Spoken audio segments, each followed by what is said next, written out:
ರಾಜ್ಯದಲ್ಲಿ ಕೊಲ್ಲಿ ಯುದ್ಧದ ಸೈಡ್ ಎಫೆಕ್ಟ್ನಿಂದಾಗಿ ಗ್ಯಾಸ್ ಸಿಗದೆ ಆಟೋ ಚಾಲಕರು ಪರದಾಟವನ್ನು ನಡೆಸುತ್ತಿದ್ದಾರೆ. ಗ್ಯಾಸ್ ದರ ಏರಿಕೆಯಾಗಿದೆ. ಕೊಲ್ಲಿ ಯುದ್ಧದ ಎಫೆಕ್ಟ್ನಿಂದಾಗಿ ರಾಜ್ಯದಲ್ಲಿ ಗ್ಯಾಸ್ ಅಭಾವ ಮತ್ತಷ್ಟು ಬಿಗಡಾಯಿಸಿದೆ. ಗ್ಯಾಸ್ ಸಿಗದೆ ಆಟೋ ಚಾಲಕರು ಪರದಾಡುವಂತಹ ಪರಿಸ್ಥಿತಿ ನಿರ್ಮಾಣ ಆಗಿದೆ. ಜೊತೆಗೆ ಗ್ಯಾಸ್ ದರ ಕೂಡ ಏರಿಕೆಯಾಗಿದೆ. ವಿತರಣೆಯ ಮಿತಿ ಏರಿಕೆಯಾಗಿದೆ. ಒಮ್ಮೆಗೆ 400ಕ್ಕೆ ಮಾತ್ರ ಗ್ಯಾಸ್ ತುಂಬುತ್ತಾರೆ. ಗಂಟೆಗಟ್ಟಲೆ ಕ್ಯೂ ನಿಲ್ಲಬೇಕಾದಂತಹ ಪರಿಸ್ಥಿತಿ ರಾಜ್ಯದಲ್ಲಿ ನಿರ್ಮಾಣ ಆಗಿದೆ. ನಾಳೆ ಗ್ಯಾಸ್ ಕೊಡಬೇಕು ಅಂತ ಅಂದ್ರೆ ಇವತ್ತೇ ಟೋಕನ್ ಅನ್ನ ವಿತರಣೆ ಮಾಡ್ತಾರೆ. ಇವತ್ತೇ ಟೋಕನ್ ಪಡ್ಕೋಬೇಕು, ನೀವು ನಾಳೆ ಗ್ಯಾಸ್ ತುಂಬಿಸಬೇಕು ಅಂತ ಅಂದ್ರೆ ಬೆಂಗಳೂರು, ಬೆಳಗಾವಿ, ಕಲಬುರಗಿ, ಮೈಸೂರು, ರಾಯಚೂರು ಎಲ್ಲೆಡೆ ಗ್ಯಾಸ್ನ ಅಭಾವ ಉಂಟಾಗಿದೆ. ಎಲ್ಲೆಡೆ ಆಟೋ ಚಾಲಕರು ಸಂಕಷ್ಟ ಅನುಭವಿಸುತ್ತಿದ್ದಾರೆ. ಹಲವೆಡೆ ರಾತ್ರಿಯಿಂದಲೇ ಆಟೋ ಚಾಲಕರು ಕ್ಯೂ ನಿಲ್ತಿದ್ದಾರೆ. ಬಡವರ ದುಡಿಮೆಯನ್ನ ಕಿತ್ಕೊಳ್ತಿದೆ ಈ ಯುದ್ಧ ಅನ್ನುವಂತಹ ಮಾತು ಕೇಳಿ ಬರ್ತಾ ಇದೆ. ಬೆಂಗಳೂರಿನ ಲೆಗ್ಗೆರೆ ಬಳಿ ಎಲ್ಪಿಜಿ ಆಟೋಗಳು ಕ್ಯೂ ನಿಂತಿದೆ. ಆಟೋ ಚಾಲಕರ ದಿನಗೂಲಿಗೂ ಕೂಡ ಈಗ ಸಂಕಷ್ಟ ಎದುರಾಗಿದೆ ಯುದ್ಧದಿಂದಾಗಿ. ದಿನದ ದುಡಿಮೆಯನ್ನ ನಂಬಿ ಜೀವನ ಮಾಡ್ತಿರುವಂತಹ ಆಟೋ ಚಾಲಕರು ಪರದಾಡುವಂತಹ ಪರಿಸ್ಥಿತಿ ನಿರ್ಮಾಣ ಆಗಿದೆ. ಕಿಲೋಮೀಟರ್ ಗಟ್ಟಲೆ ಕ್ಯೂ ನಿಂತು ಆಟೋಗೆ ಗ್ಯಾಸ್ ಎಲ್ಪಿಜಿ ಗ್ಯಾಸ್ ಅನ್ನ ತುಂಬಿಸಿಕೊಳ್ಳೋದಕ್ಕೆ ಕಾಯ್ತಿದ್ದಾರೆ. ಬಂಕ್ನ ಎರಡೂ ಬದಿಗೂ ಕೂಡ ಕಿಲೋಮೀಟರ್ ಗಟ್ಟಲೆ ಕ್ಯೂ ನಿಂತಿದ್ದಾರೆ. ನೆನ್ನೆ ಸಂಜೆಯಿಂದಲೇ ಆಟೋಗಳು ಕ್ಯೂ ನಿಂತಿದೆ. ರಾತ್ರಿ ಇಡೀ ಜಾಗರಣೆ ಮಾಡಿಕೊಂಡು ಆಟೋ ಚಾಲಕರು ಗ್ಯಾಸ್ ಪಡ್ಕೋತಿದ್ದಾರೆ.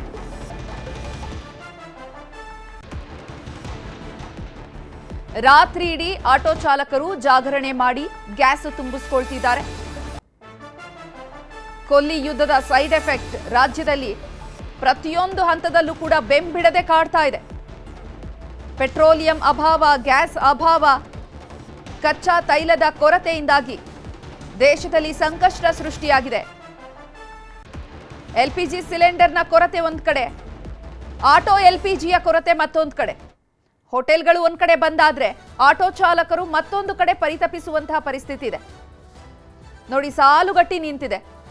ರಾತ್ರಿ ಪೂರ್ತಿ ಪಾಪ ಇದೇ ರೀತಿ ನಿದ್ದೆ ಇಲ್ಲ, ಗ್ಯಾಸ್ಗಾಗಿ ಕಾಯ್ತಾ ಕೂತಿದ್ದಾರೆ. ಅದು ಅಲ್ಲದೆ ಒಮ್ಮೆಗೆ 400 ರೂಪಾಯಿ ಮಾತ್ರ ಗ್ಯಾಸ್ ಅನ್ನ ತುಂಬುತ್ತಿದ್ದಾರಂತೆ. ಅಷ್ಟು ಗ್ಯಾಸ್ ಅನ್ನ ತುಂಬಿಸ್ಕೊಳ್ಳೋದಕ್ಕೆ ರಾತ್ರಿ ಪೂರ್ತಿ ಕ್ಯೂ ನಿಲ್ಲುವಂತ ಪರಿಸ್ಥಿತಿ ಇದೆ.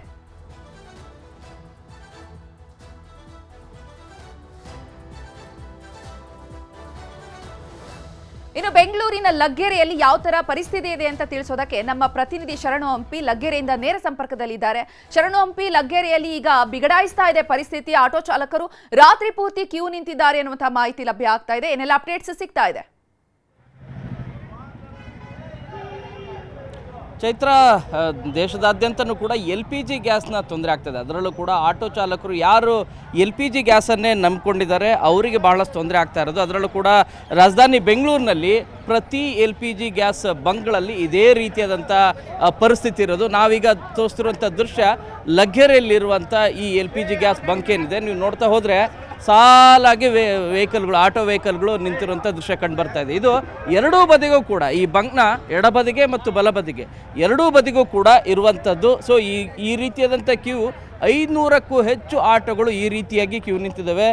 ರಸ್ತೆಯುದ್ದಕ್ಕೂ ಕೂಡ ಇರುವಂಥ ದೃಶ್ಯಗಳು ಕೂಡ ಕಂಡು ಬರ್ತಾ ಇದೆ. ರಾತ್ರಿಯಿಂದ, ನಿನ್ನೆ ಸಂಜೆಯಿಂದ ಬಂದಂಥವರು ಕೂಡ ಇದ್ದಾರೆ, ವೇಟ್ ಮಾಡ್ತಾನೆ ಇದ್ದಾರೆ ನಮ್ಮ ಸರದಿ ಯಾವಾಗ ಬರುತ್ತೆ ಅಂತೇಳಿ.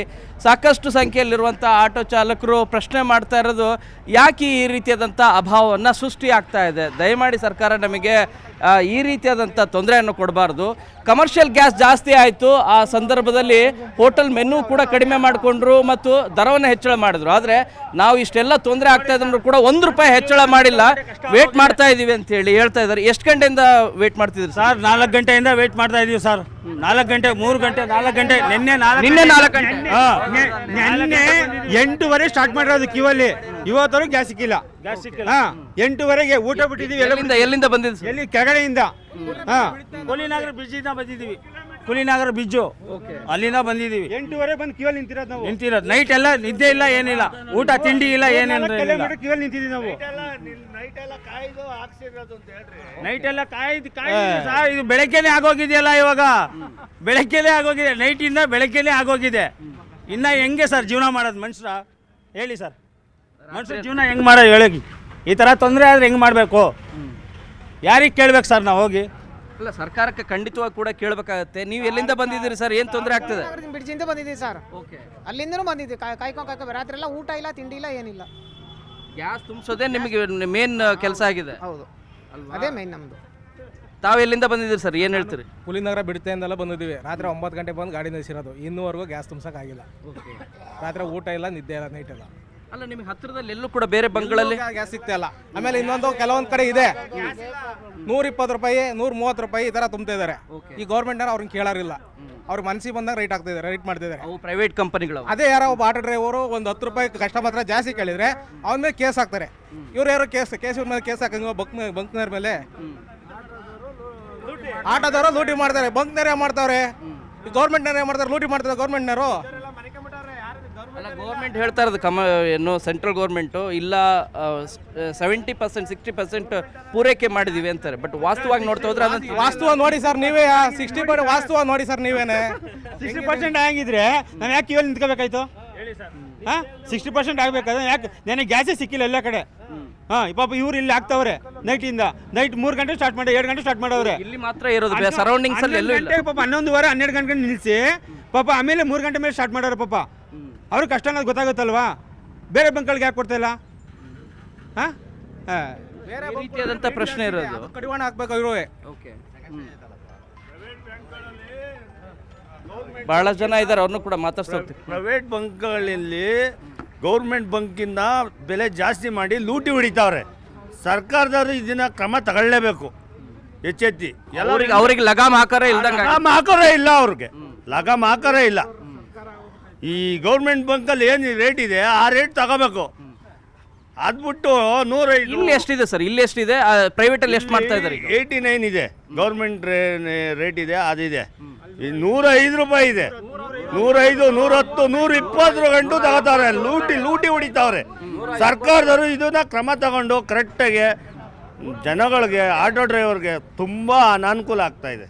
ನೈಟು ನಿದ್ದೆ ಇಲ್ದಂಗೆ, ಊಟ ಇಲ್ದಂಗೆ ಪಾಪ ಲೈನ್ಗಳಲ್ಲಿ 2 ಲೈನಲ್ಲಿ 2-3 ಕಿಲೋಮೀಟರ್ ಗಟ್ಟಲೆ ನಿಂತಿದ್ದಾರೆ.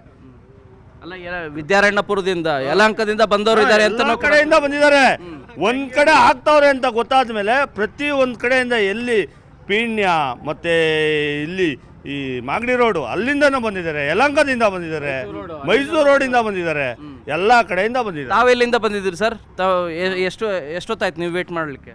ನಿನ್ನೆ 7 ಗಂಟೆಗೆ ಬಂದಿರೋ ಸರ್. ಸಂಜೆ 7 ಗಂಟೆಗೆ? ನಿನ್ನೆ ಸಂಜೆ 7 ಗಂಟೆಗೆ ಆಯ್ತು ಬಂದಿರೋದು. ರಾತ್ರಿ ನಿದ್ದೆ ಇಲ್ಲ, ಊಟ ಇಲ್ಲ, ತಿಂಡಿ ಇಲ್ಲ. ಆತ ಬಂದ್ಕೊಂಡು ಇನ್ನೂ ಹಾಕೋದಲ್ಲೇ ಇದ್ದಾರೆ. ಮೊನ್ನೆಯಿಂದನೂ ಇದೇ ಪ್ರಾಬ್ಲಮ್ ಆಗ್ತಿರೋದು. ಎಷ್ಟು ಹೆಚ್ಚು ಕಮ್ಮಿ 3 ದಿನ ಆಯಿತು. 3 ದಿನದಿಂದ ಇವತ್ತು ಆಗ್ತಿದ್ದಾರೆ ಗ್ಯಾಸು. ಇವತ್ತು ಈ ಪರಿಸ್ಥಿತಿಯಲ್ಲಿ ಈ ಥರ ಆಗ್ಬಿಟ್ಟ ಅಂದರೆ ಜೀವನ ನಡೆಸೋ ಭಾಳ ಕಷ್ಟ ಆಗ್ಬಿಟ್ಟಿದೆ. ಆಟೋನೇ ನಂಬ್ಕೊಂಡು ಜೀವನ ಮಾಡ್ತಾರೆ. ನಂಬ್ಕೊಂಡು ಜೀವನ ಮಾಡ್ತಾರೆ. ನಮ್ಮ ಆಟೋ ಬಿಟ್ಟರೆ ಬೇರೆ ಇಲ್ಲ ನಮ್ಮದು ಜೀವನ. ಇದರಿಂದನೇ ನಮ್ಮ ಜೀವನ. ಅದು ಬಿಟ್ಟರೆ ಏನೂ ಇಲ್ಲ. ಅದು ಬಿಟ್ಟು ಏನಾದ್ರು ಬೇರೆ ಇದ್ರೆ ಏನೋ ಮಾಡೋಕ್ಕೋ ಅದೂ ಇಲ್ಲ. ಇವಾಗ ಹಂಗಾಗ್ಬಿಟ್ಟೈತೆ. ಯಾರು ಇದು ಮಾಡೋದು ಹೇಳಿ? ಇವೆಲ್ಲ ಹಿಂಗೆ ಕುತ್ಕೊಂಡ್ಬಿಟ್ಟು ಅವರು ಎಲ್ಲ ಒಟ್ಟಿಗಾಗಿ ಅವ್ರಿಗೆ ಹೋಗಿ ಮಾತಾಡಿಸ್ಬೇಕು. ಹೆಂಗೆ ಯಾಕೆ ಏನು ಅಂತೇಳಿ ಅವ್ರು ಹೋಗಿ ಎಲ್ಲರೂ ಸೇರಿಕೊಂಡು ಹೋಗಿ ಮಾತಾಡಿದ್ರೆ ಅದು ಏನಾರ ಒಂದು ಇದು ಮಾಡಿದರೆ ಏನಾರ ಒಂದು ವ್ಯವಸ್ಥೆ ಆಗುತ್ತೆ. ಹಿಂಗೆ ಬಿಟ್ಬಿಟ್ಟು ಅಂದರೆ ಅವರು ಇಲ್ಲ ನಮಗೆ ಪೂರ ಜೀವನ ಪೂರ ಇದೇ ಆಗ್ಬಿಡುತ್ತೆ. ಇದೇ ರೀತಿ ಸಿಚುವೇಶನ್ ಇದೆ. ಎಷ್ಟು ದಿನದಿಂದ ಸರ್ ಈ ರೀತಿ ತೊಂದರೆ ಆಗ್ತಿರೋದು? 15 ನಾನು ನೋಡಿದಂಗೆ ಒಂದು 15 ದಿವಸದಿಂದ ಇದೆ ಸರ್. ಪ್ರಾಬ್ಲಮ್ ಇದೆ, 15 ದಿವಸ ಪ್ರಾಬ್ಲಮ್ ಇದೆ. ಯಾರು ಗಮನಕ್ಕೂ ಬರ್ತಾ ಇಲ್ಲ. ತುಂಬ ಕಷ್ಟ ಇದೆ ಆಟೋ ಚಾಲಕರಿಗೆ. ಒಂದು ಬಂಕಲ್ಲಿ ಮಿನಿಮಮ್ 5 ರಿಂದ 6 ಅವರ್ ನಿಂತ್ಕೋತಾವ್ರೆ ಡೈಲಿ. ನೆನ್ನೆ ನೈಟು ಸಂಜೆ 7 ಗಂಟೆ ಗಾಡಿ ಹಾಕಿರೋದು, ಇನ್ನೂ 100 ಗಾಡಿ ಇದೆ. 7 ಗಂಟೆ ಗಾಡಿ ಹಾಕಿರೋದು, 7 ಗಂಟೆ ಆದರೂ ಇನ್ನೂ 100 ಗಾಡಿ ಹಿಂದೆ ಇದೆ. ಯಾವ ಥರ ಪಾಪ 1 ಅವರ್ ಒಂದು ಡೈಲಿ 10 ಅವರ್ ಡ್ಯೂಟಿ ಮಾಡ್ಬೋದು. 10 ಅವರಲ್ಲಿ 5 ಅವರ್ ಇಲ್ಲಿ ನಿಂತ್ಕೊಂಡ್ರೆ ಇನ್ನು 5 ಅವರಲ್ಲಿ ಏನು ಸಂಪಾದನೆ ಆಗುತ್ತೆ ಪಾಪ ಆಟೋದವ್ರಿಗೆ? ತುಂಬ ಬೇಜಾರಾಗ್ತಿದೆ. ಇನ್ನೊಂದು ಏನು ಬೇಜಾರು ಅಂತ ಹೇಳಿದ್ರೆ, ಮೀಡಿಯಾದವ್ರದ್ದು ಏನು ಬೇಜಾರು ಅಂತ ಹೇಳಿದ್ರೆ, ಬೆಳಗ್ಗೆಯಿಂದ ಸಾಯಂಕಾಲ ಗಂಟೆ ಬರೀ ಇರಾಕ್ತು ತೋರಿಸ್ತವ್ರೆ. ಅದೇ ಆಟೋದವ್ರ ಸಮಸ್ಯೆ ಇದೆ ಅಂತ ಖಂಡಿತವಾಗೂ ಬೆಳಗ್ಗೆ ಬಂದ ಕೂಡಲೇ ನಿಮ್ಮನ್ನು ತೋರಿಸ್ತಾ ಇರೋದು ಏನಂದ್ರೆ ಸಮಸ್ಯೆ ಏನಿದೆ ಅಂತ ಹೇಳಿ ಅದನ್ನೇ ತೋರಿಸ್ತಾ ಇದೀವಿ.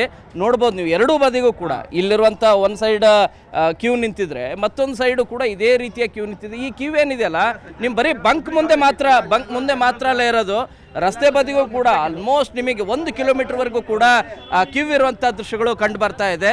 ಸೊ ಈ ರೀತಿಯಾದಂಥ ಪರಿಸ್ಥಿತಿ ಕೇವಲ ಇಲ್ಲಿಯ ಇರುವಂಥ LPG ಬಂಕ್ಗಳಲ್ಲಿ ಮಾತ್ರ ಅಂತಲ್ಲ, ಎಲ್ಲ LPG ಬಂಕ್ಗಳಲ್ಲೂ ಬಹುತೇಕ LPG ಬಂಕ್ಗಳಲ್ಲಿ ಸಿಗ್ತಾನೇ ಇಲ್ಲ, LPG ಗ್ಯಾಸೇ ಸಿಗ್ತಾ ಇಲ್ಲ. ಸಿಗುವಂಥ ಗ್ಯಾಸ್ಗಳಲ್ಲಿ ಈ ರೀತಿಯಾದಂಥ ಕ್ಯೂ ಇದೆ. ಇನ್ನು ಪ್ರೈವೇಟ್ ಕಂಪನಿಗಳಲ್ಲಿ ಪ್ರೈವೇಟ್ ಕಂಪನಿ LPG ಬಂಕ್ಗಳಿಂದವೆ ಅವರು ರೇಟ್ ಏನಾಗ್ತಾ ಇದ್ದಾರೆ ಅದೇ ಫೈನಲ್ ಅನ್ನೋ ರೀತಿಯಾಗಿದೆ. 110, 105 ಈ ರೀತಿ ತಮಗಿಚ್ಛೆ ಬರೋ ರೀತಿಯಾಗಿ ದರಗಳನ್ನು ಫಿಕ್ಸ್ ಮಾಡ್ತಾ ಇದ್ದಾರೆ. ಅದಕ್ಕೆ ಕಡಿವಾಣ ಹಾಕಬೇಕು, ಅವ್ರಿಗೆ ಮೂಗ್ದಾರ ಹಾಕುವಂಥ ಕಾರ್ಯವನ್ನು ಕೇಂದ್ರ ಸರ್ಕಾರ ಮಾಡಬೇಕಾಗಿದೆ. ಅದ್ರ ಜೊತೆಗೆ ಇಲ್ಲೆಲ್ಲ ಕೂಡ ಎಲ್ಲೆಲ್ಲಿ ತೊಂದರೆ ಆಗ್ತಾ ಇದೆಯಲ್ಲ ಅಲ್ಲೂ ಕೂಡ ಅಭಾವ ಸೃಷ್ಟಿ ಆಗದೇ ರೀತಿಯಾಗಿ ಪೂರೈಕೆ ಮಾಡುವಂಥ ಕೆಲಸನೂ ಕೂಡ ಮಾಡಬೇಕು ಅಂತೇಳಿ ಆಟೋ ಚಾಲಕರು ಮನವಿ ಮಾಡ್ಕೊಳ್ತಾ ಇದ್ದಾರೆ. ಶರಣಾಂಪಿ, ಇನ್ನು ಲಗ್ಗೆರೆಯಲ್ಲಿ ಮಾತ್ರ ಅಲ್ಲ, ನಾವು ನೋಡ್ತಾ ಇದ್ದೀವಿ ಉತ್ತರ ಕರ್ನಾಟಕ ಭಾಗದಲ್ಲೂ ಅಷ್ಟೇ ಈ ಗ್ಯಾಸ್ ಸಿಲಿಂಡರ್ನ ಈ ಒಂದು ಆಟೋ LPGಯ ಅಭಾವ ಸಾಕಷ್ಟು ಬಾಧಿಸ್ತಾ ಇದೆ. ಈಗ ಹೋಟೆಲ್ಗಳಿಗೆ LPG ಸಿಗ್ತಾ ಇಲ್ಲ ಸಿಲಿಂಡರ್, ಅದರಿಂದಾಗಿ ಹೆಚ್ಚು ದರವನ್ನು ನಿಗದಿ ಮಾಡ್ತಾ ಇದ್ರು. ಇದಕ್ಕೆ ಕೇಂದ್ರ ಸರ್ಕಾರವೇ ಕಡಿವಾಣವನ್ನ ಹಾಕಿದೆ, ಕಠಿಣ ಕ್ರಮವನ್ನು ತೆಗೆದುಕೊಳ್ತೀವಿ, ನೀವು ಸಿಲಿಂಡರ್ ಸಿಗ್ತಾ ಇಲ್ಲ ಅನ್ನೋ ಹೆಸರಲ್ಲಿ ಹೆಚ್ಚಿನ ದರಕ್ಕೆ ಊಟ ತಿಂಡಿ ಮೇಲೆ ಹೆಚ್ಚಿನ ಟ್ಯಾಕ್ಸ್ ಹಾಕಿದ್ರೆ ಅಂತ. ಆದ್ರೆ ಇವ್ರು ಹೇಳ್ತಾ ಇದ್ದಾರೆ ಪ್ರೈವೇಟ್ ಈ ಬಂಕ್ಗಳಲ್ಲಿ ಲೂಟಿ ಮಾಡ್ತಿದ್ದಾರೆ ಆಟೋ ಗ್ಯಾಸ್ ನೆಪದಲ್ಲಿ ಅಂತ. ಆದ್ರೆ ಇದಕ್ಕೆ ಸರ್ಕಾರ ಯಾವುದೇ ರೀತಿ ಕಡಿವಾಣ ಹಾಕಿಲ್ವಾ ಬೆಲೆಯ ನಿಗದಿ ಮಾಡೋದ್ರಲ್ಲಿ?